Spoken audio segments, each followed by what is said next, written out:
All right, so today's video is going to be on efficiency. I'm going to go through compound lifts, I'm going to go through isolation lifts, and the biggest question that I'm asking myself today and that I want to challenge everybody else on is, are compound lifts really as efficient as they're cracked up to be? So uh, with my videos, obviously I try to bring value to isolation lifts because they do have a legit utility that gets overlooked by the community, in my opinion. So another thing that happens with the videos that I make is people will leave comments like, uh, I don't have time to train the way you do because I have other things in my life. I have a job, I have kids, I have responsibilities, I have a family to take care of, and I work 60 hours a week. I can only be in the gym for an hour or 45 minutes. And I know I don't post a whole ton of my training on here, and I will be doing a little bit more of that in the future, but a lot of my workouts are not that long. Like, I'm not in the gym for 2 or 3 hours. I've been there in the past, and I've been doing those crazy splits and being in the gym forever. But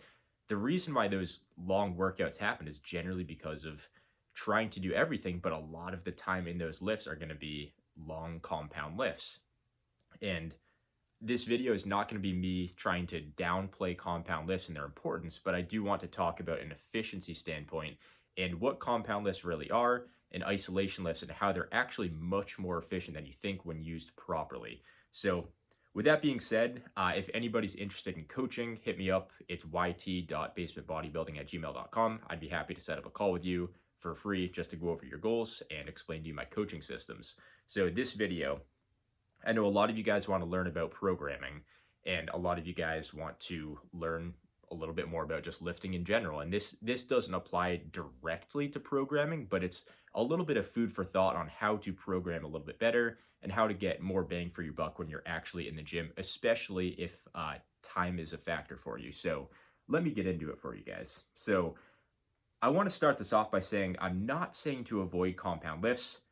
Just don't brush off isolation simply because they target one muscle at a time and they don't seem quite as efficient. And the first topic I want to tackle here is, are compounds really as efficient as we think? So I'm going to go through a few things, and what I want you guys to start to think about is a very practical sense of these lifts. Obviously, when you think about the lift itself, once completed, we're not thinking about the time. We're just thinking about what muscles are worked during that lift. So when people tell me that compound lifts are much more efficient and time friendly than an isolation lift, it's a very surface level viewpoint, in my opinion, because yes, you look at a squat, works a few different muscles in the legs, you get your lower back covered. Like, sure, it covers a lot of muscles within your body, but there's a lot of other factors if you're going to make the argument about efficiency and practicality in a time sense. I do think you have to take other factors into consideration. So I'm going to go a little bit deeper here and list some of those off for you guys, give you a little bit more of a practical sense of why these lifts aren't quite as far apart when it comes to an efficiency sense, and how to actually program properly.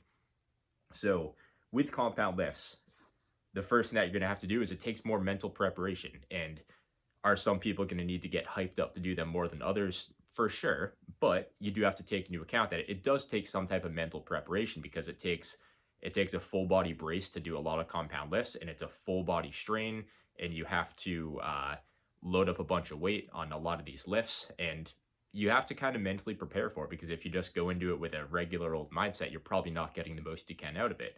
Compound lifts, in a general sense, in my opinion, are much more difficult to prepare for mentally, so it takes a little bit more time setting up the right music and kind of procrastinating and making sure your warm-ups go right and whatnot. So the next thing you have to take into consideration is the rack setup, the equipment gathering. So is your rack at the right height? Do you have to adjust the spotter arms?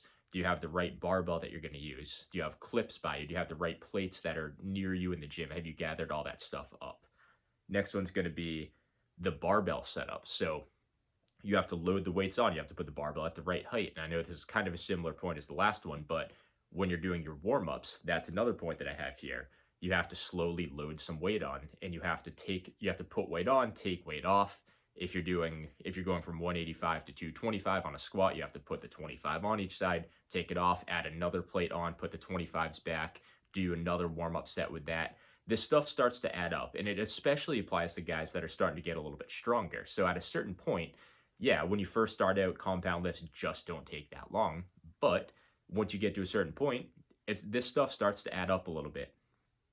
Next point I've got is rest times. This more so applies to the lower body compound lifts, but the rest times are a problem for a couple of reasons. One, because obviously you're very fatigued, and that just takes a lot of time. So if you have to rest 5 minutes between sets and you do 5 sets, that's like 20-25 minutes of just rest time at the start. And the other problem with that might be that you're recovering, so you can't do any supersets, you can't do any giant sets, at least not effectively. And even if you were to do them, it would kind of impede your recovery from set to set anyways. I'll get into how to overcome that a little bit later. Another one's going to be, once you're done, let's say you're deadlifting and you have 500 pounds on the bar, that's a lot of weight to unload, and you're already tired anyway. So you have to take all the plates off, you have to try and drag them out to wherever you store the plates in your gym, you have to put the barbell back. Like, it just takes kind of a long time. Even if you're fresh and you just saw a 500-pound barbell on the ground and you had to unload it, like, it would take a few minutes, and it kind of tires you out anyways. And I'm not using that as an excuse not to like lift heavy and try on your lifts, but it's just something to keep in mind when it comes to an efficiency sense. Next one I've got, actually I already talked about that one. Last one I've got here is compounds aren't the end all be all anyways. It's just kind of half of the equation. So in order to build the maximum amount of muscle, I think we all know by now that you have to have compounds and you have to have isolations too. If you're just saying compounds are more efficient, like, yes, they do target more muscles, but at the same time, you can build a lot of muscle with isolation lifts too, and ultimately it takes both of them to build the maximum amount of muscle possible. That's not really what this video is about, so I'm just going to leave it at that little bullet point. So I do have a couple solutions for you guys on how to make your workouts more efficient, how to program some of this stuff properly. Again, a little bit more food for thought than actual like legitimate hard advice on how to put it in the program, but a couple solutions I have that I want you guys to start thinking about is isolation supersets and giant sets. And even some compound lifts you can fit in these supersets and giant sets. Supersets are great. I mean, especially with isolation lifts, they're so easy to set up. You take equipment like a preset barbell, like a curling bar, you take dumbbells, even a cable or a selectorized machine. These things are very efficient to set up. You can take a pair of dumbbells over to like a selectorized machine or to a cable station, and you can easily superset real quick. Even if you're doing everything on a cable, all you have to do is just maybe adjust the pin on the weight, adjust the height of the cable, and maybe change the attachment. That takes, 20 seconds? And you can superset back and forth, and it's really easy. Another thing about the isolation lifts is there's no recovery aspect. So at least not in like a systemic cardiovascular sense. So when you're done with like, say, tricep pushdowns, you can go right into bicep curls, because the only recovery that you actually need from set to set for your pushdowns is going to be the triceps. And obviously when you're doing a barbell curl or a cable curl, your triceps aren't actually working. So that's another thing to take into consideration. So we just eliminated an entire rest period from an isolation. To make it even better, you can turn it into a giant set and add another lift or two and just run through it nonstop. Because let's say you're doing a bicep tricep superset. If it takes you 30 seconds to complete your pushdowns and 30 seconds to complete your curls, 30 seconds probably isn't quite long enough to go right back into the triceps anyways. You might need to actually rest for another 30 or 60 seconds after you finish the curls. But since you're not being tired out in a systemic and cardiovascular sense, you can even pair that with more muscle groups. So you could even just go right into like, say, a side raise, or you could even do a compound lift like a machine row or a machine press, or even some type of overhead press, like a low fatigue compound lift. Now you're getting a compound, and you're able to rest those muscles and attack more muscles in the meantime when you're actually like just resting those muscles. So that's why giant sets and supersets with isolation lifts might actually be a little bit more efficient. And I'd argue that if you're doing a lift where it takes you an hour, or let's say even for the sake of the argument, like 30 minutes to complete, you can complete a 4 lift giant set 3 rounds in like, maybe 15, 20 minutes tops. And that's high quality direct work.